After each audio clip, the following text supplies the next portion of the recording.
I just hit Renown 8 with the original Sites faction in Midnight, patch 12.0.5. I'll be going over what kind of things you get for the Renown track, as well as how to farm the Renown. If there's anything, visual, like a picture or video for each of the Renowns as I'm talking about it, I'll have it up on screen. And quick note, if you like this UI, this is from Plumber, the add-on Plumber, so if you like it, you can go get that add-on. Renown 1, we have Regeneration Orbs. These will just summon green orbs in the ground that you can pick up. The gameplay is pretty much the same as Valera health potions and Brand health potions. They heal you, they're good, just walk over them if you need some health. Renown 2, Ritual Treasures. These are just little glowing treasure chests. They glow purple like every other treasure. They contain, on a tier 5, with 8 challenges at least, they contain 15 spoils, and obviously spoils is the stuff that contributes to how much renown you get at the end, so, go ahead and open them if you want more renown. Ritual Decor for Renown 3, so this just lets you purchase a bunch of decor. I'll show you here, I actually have them. So worth noting, this says it's available for field accolades. It's actually for Voidlight Marl. I don't know if that's a bug or not, but that's what it is right now. So you have a Void Flame Candle, a Void Elf Scribe's Desk, a Void Inkwell, Runic Parchment, and a Void Elf Floating Desk. So you can purchase these from Rayana at the ritual site sort of area where everything else is regarding ritual sites. For round 4, there's Outlying Dangers. So this puts 2 rares in the ritual site. There's 2 specific ones for Dagger Spine Point. They're sort of themed around the zone. Like one's a Dragonhawk, one's a Naga, so I assume they'll be different for the other ones. But for right now, I'll just talk about the ones that I've seen because it's, Dagger Spine Point is the one that's up right now. So the first, there's Venom Scale Margarita. I guess it's like a margarita joke.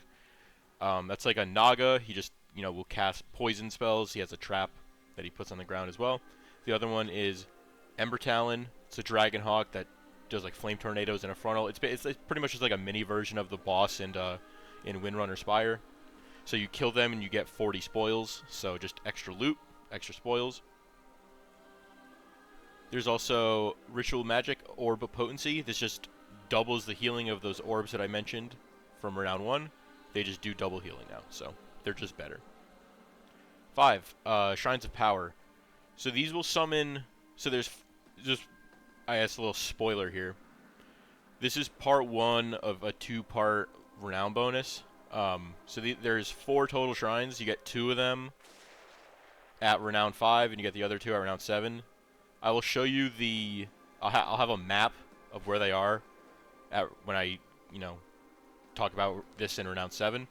But the first ones you get are 10% crit and 25% movement speed. There's just shrines you could find around in the zone. If I actually look over here, there's one right there.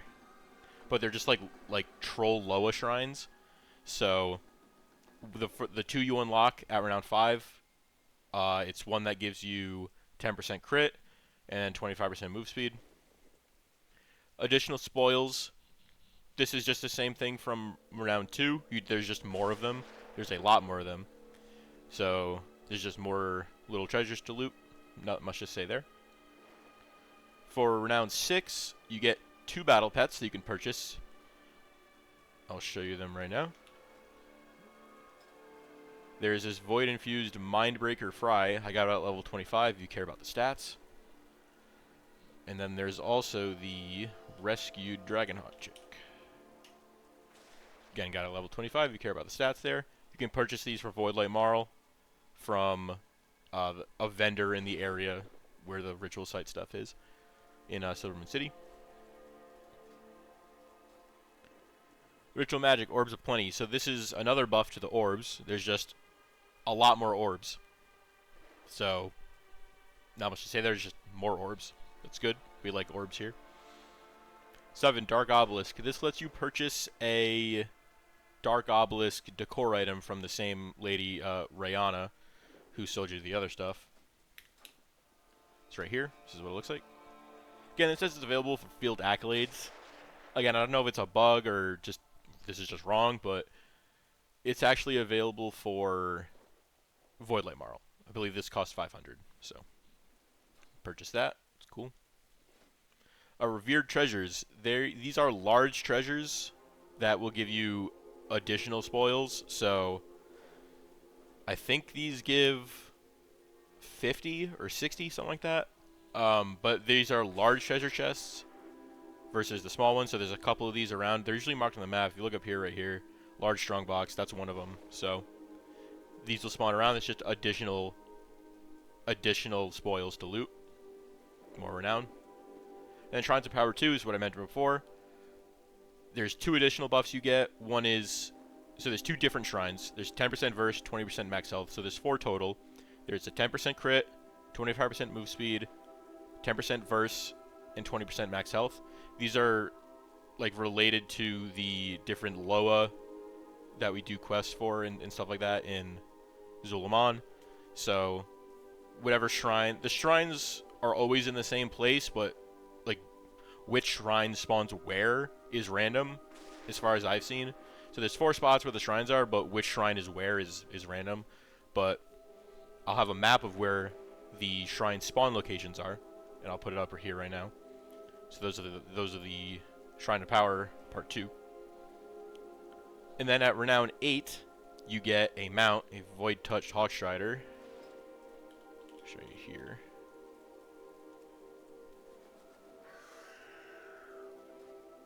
Pretty neat looking mount, not bad. Purchase that for 4,500 Voidlight Marl at the same lady who sells the battle pets, or same guy who sells the battle pets. And then Elite Dangers. So this will summon 2 more rares, but they're elite rares. And one is like a water elemental guy who just does a bunch of waves and stuff. He spawns like, you see him right there actually. And then the other one is a large, like gigantic mana worm who spawns sort of over here. I've already killed him because he has a chance to drop a battle pet, so I'll be farming him. But yeah, these guys will give you extra spoils, as well as these other rares from Outlying Dangers give you spoils. These will give you 40. The normal non-elite rares will give you 40, and then the elite rares will give you 60, at least on a tier 5 8 challenge ritual site. So that's the Renown track. So how do you farm it? So the way you farm this is pretty simple. You're going to want to do a tier 5 8 challenges. If you're struggling with that, just do the absolute highest you possibly can. And then once you find the highest that you possibly can do, you're going to want to loot every single treasure chest, the small ones, the large ones, and you want to kill all the rares, and you don't want to die. That's pretty much it. So you get spoils from opening treasure chests, you get spoils from opening the large treasure chests, you get spoils for killing the regular rares, you get spoils for killing the elite rares, and then there's also spoils for doing the objectives. So these, the captains and then the void creatures, you will get spoils for doing that. And then you also get more spoils based on how many challenges you have active, so you're going to want to have all of them active. And then you also get more spoils based on the tier. So tier 5, all challenges active, loot every single treasure chest, loot every single large treasure chest, kill all the elite rares, then kill all the regular rares. So you unlock, it becomes easier to do the more time goes on. I think the most I've gotten in a recent run is like about 1900, so you can do this fairly quickly. Each step of the Renown is 2500, so you could probably get this done in a couple hours, depending on how fast you can do it. I'm able to do a tier 5 8 challenge ritual site in, I don't know, without really trying to go super fast, maybe like 10 or 12 minutes. It's pretty chill, so it's a fairly simple farm, but yeah, that's how you farm it. And that's the ritual site Renown overview and farming guide.